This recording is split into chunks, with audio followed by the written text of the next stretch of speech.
Hello, সবাই আশা করি খুব ভালো আছো। তোমাদের স্বাগত জানাই আমার একটা ওয়ার্ক ফ্রম হোম ডে ভ্লগে। তো সকালবেলা একটু বেশ লেটেই উঠেছি।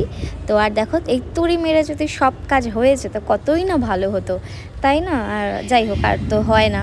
তো আমার ব্রেকফাস্ট সেদিন আমি স্কিপ করেছিলাম, জাস্ট মর্নিংয়ে যা যা খাই সেগুলোই খেয়ে নিয়েছিলাম। আর ব্রেকফাস্ট হিসাবে মানে এই বেলের শরবতটাই খেয়েছি। আর টিভি দেখে বুঝতে পারছি এটা কোন দিন, যাই হোক কমেন্টে বলে দিও। আর ওয়ার্ক ফ্রম হোম মানে বাড়ির কাজও থাকে, চলতেই থাকে। আর ব্যাস একটু ফ্রেশ হয়ে নিলাম, বাড়িতে আসে তাই শ্যাম্পুটা করেছি।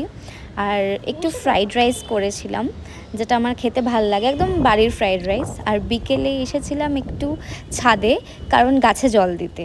আমার ওপরে কটা পুচকু পুচকু গাছ আছে, আমাদের সবার খুব প্রিয়। আমার শাশুড়ি মা, আমার বর, এই গাছগুলো আমাদের প্রত্যেকের প্রাণ। যাই হোক, তো সারাটা দিনই কাজ করতে করতেই কাটলো, লাস্টে লগ অফ করলাম। তারপরে বর এনেছিল একটু ফুচকা, যেটা আমার অত্যন্ত প্রিয়। আর আমি শুধু আমাদের পুকুর পাড়ের ওখান থেকে ফুচকাটাই খাই, খুব ভালো লাগে। মানে সব জায়গারই ফুচকা খাই, ওটা আমার ফেভারেট। তো যাই হোক, একটু খেয়ে নিলাম ফুচকা, তারপরে ভাবলাম একটু বেরোই, সারাদিন কাজই করেছি।